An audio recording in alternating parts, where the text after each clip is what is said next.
going on, everybody? It's Cannabis Guru, and I got a quick veg update for you. This G13 is looking really, really nice, you guys. I'm really happy, really pleased. So I can get some sort of flying insect in there. So that's why I don't like opening my tent, my garage doors. But I had to, man. It's 84 degrees in this tent, and I got the light turned all the way down, and the door's wide open. It stays open. Humidity is at 60%. I got the dehumidifier going. I can't control it anymore, and it's set for 40. My flower tent's at like 88. I already did a video of that though, and I will show you guys that when I post that video, or you'll see when I post that video. So I had to open the garage door to cool things off in here. It's just way too hot in that flower tent, and I got the lights turned all the way down to 5%. I don't know why it's so freaking hot. The lights aren't even hot, so I don't understand it. And maybe it's just from how hot it is outside and the sun beating on the garage and shit like that. So that could be the issue. But I don't know. It is what it is, man. I can't change that. I don't have an air conditioner. It's a good thing that I only got like maybe 2 weeks left till harvest. Otherwise, I'd be in a lot of trouble. It would just be too hot. So this plant right here is going to stay in veg. Probably, I might end up having to put this one outside, dude. I can't flower it out inside. It's too big.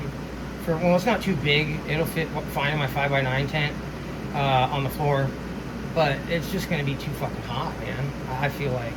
I mean, maybe when those other plants are done and they're dried and cured, I could pull them out and maybe throw this one in the flower tent and just have one light going at 100%, and maybe that will do the trick and keep it cool enough still in the garage. I don't know. I don't know what to do, to be honest with you. But something's got to happen, and happen soon. This plant's beautiful. I fed it again last night. It needs to be transplanted into a 10-gallon pot, like pretty damn quick here.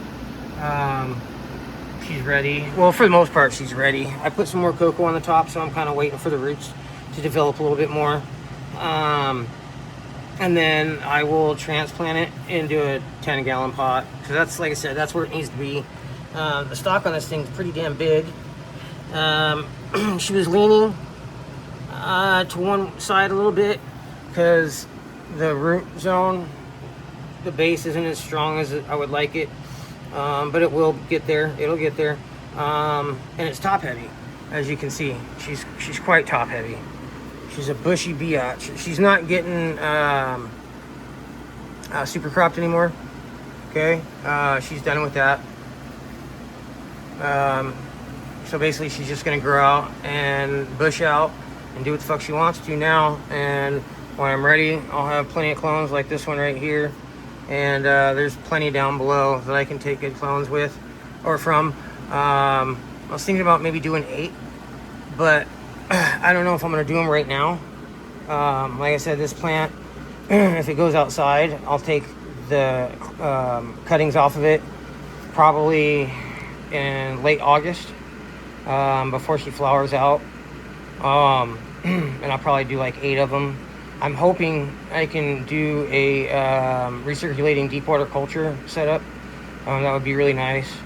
I do have hydro halos. I got a bunch of them right there underneath that tubing. And all I really need is the Easy Peasy runoff trays by Bucket Company and their sump pump setup. And I can use a sump pump and push my shit out through that wall right there. That way I can get the door closed.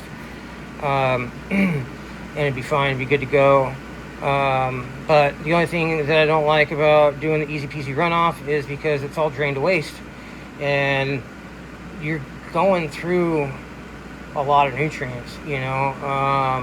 I could run cocoa pellets, or not cocoa pellets, what the fuck, clay pellets in cloth pots and do it that way, and I could probably reuse the nutrient solution, but I don't know if I want to do that. I've really been leaning towards either like an ebb and flow or a recirculating deep water culture. The hydro halos are pretty dope, but you got to put a valve on each one to regulate how much solution is coming out of it, comparing from one to the next. So if you have 8, you got to have 8 valves just for the hydro halos. That's what I had to do on one that I had. I did a 0 runoff grow just as an experiment. Bad idea. You can never get your shit flushed. I had to turn everything to BHO. But I do like making my own watering setup. But like I said, I'm not rich enough to be able to do that drain to waste shit. I like being able to reuse my nutrients. That's why I like the flood and drain table, but I just don't have enough ceiling height available, or room available, however you want to put it, to really run one in my tent. If I had a grow room set up in my shop here, I'd be able to run them, but that's not going to happen for a long time, if not ever, because I got to put a workbench over there and shit.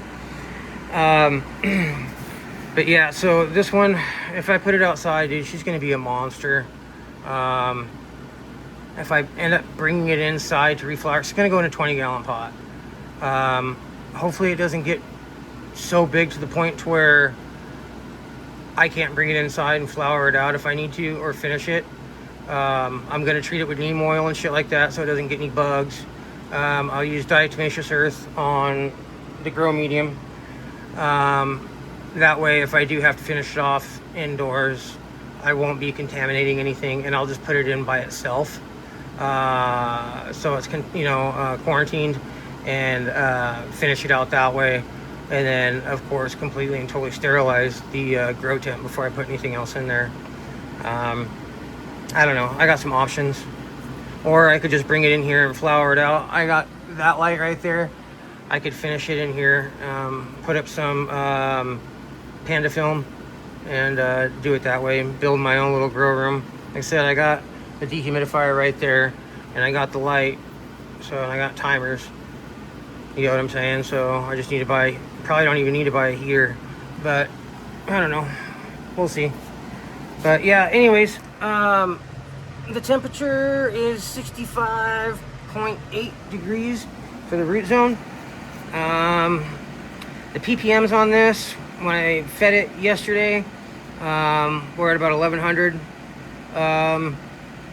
pH, the runoff pH was at like a 5.5. I pH'd it out to like a 6.4 when I gave it the nutrients to the plant, but like I said, with the runoff ended up being like 5.5. I just can't seem to get it up to like 6.0. That sounded really bad. I can get it up, but you know what I'm saying. I can't seem to get the pH up above or around 6.0 at all. It bugs the shit out of me because I don't want to have a nutrient lockout. Right now, this is probably the happiest I've seen this plant in a while. It's probably because I increased the pH level on the nutrients last night. I'm going to keep doing that, and hopefully the magnesium deficiency goes away, which it looks like it might be doing so. That's why I said I think a little bit of pink right there. I had said this before, that I thought she had a newt lockout, a slight one. That's why I was having such an issue with magnesium deficiency, and why the CalMag wasn't really doing the trick. And I think I was right. This strain is supposed to have like an OD green color, and that's what she's got. She's supposed to be a dense vegger, like she is, real tight node spacing. She's supposed to be really bushy, all that good stuff. And this plant matches those descriptions, so that's how I know that this is definitely a G13. The other plants that I've gotten flower that came in the same seed packet, I'm highly skeptical that those are G13. I'm really, what's the word I'm looking for? I guess I'm skeptical. I don't think they are, you know what I mean? I think Rocket Seed's fucked up. Either that or the genetics are just so shitty that's what happened, you know, because one of the plants in there is bleaching out, the buds are bleaching out, and the light's almost 3 feet away. The other plant is a foot away from the light and not bleaching out at all. And they both vegged out differently. They both flowered out differently. The buds kind of look different from plant to plant, and the smell's a little different from plant to plant. So yeah, if they are G13, the genetics are just so retarded that they look like shit. So, but the bud looks pretty good, you know. I'd like to have bigger buds, but I haven't been able to run my lights at full power, which has been kind of shitty. Even this light's turned all the way down, all the way down. But this plant's doing okay with it. God, she's beautiful, dude. It's got a lot of tops, man. A lot of tops. It's gonna be one big round bitch. I'm really leaning towards putting it outside though, man. I haven't had an outside grow in freaking years. I haven't had a plant this big in years. Sometimes I'll grow plants this big and flower them out inside, but the last time I grew outdoors, I had like 7-foot tall plants. I didn't get any video of it, which I probably should have. Things didn't turn out very well with that outdoor grow. I didn't get enough sun, and the buds weren't super dense, and because of where I was growing them at, I didn't even get 6 hours of full sunlight a day. So that was a bad choice on my part. So I haven't grown outside since. Or maybe I did do one grow with one plant, and I got video of that on my channel. But yeah, since that, I haven't done anything. So this one, I don't know yet. Like I said, I got trees out there to block the neighbor's lights. But if my back porch gets flipped on during flower, I could end up having a problem out there with Herman out. So yeah, we'll just have to wait and see. But anyways, that's pretty much all I got, you guys. So if you have any comments or questions, go ahead and post them.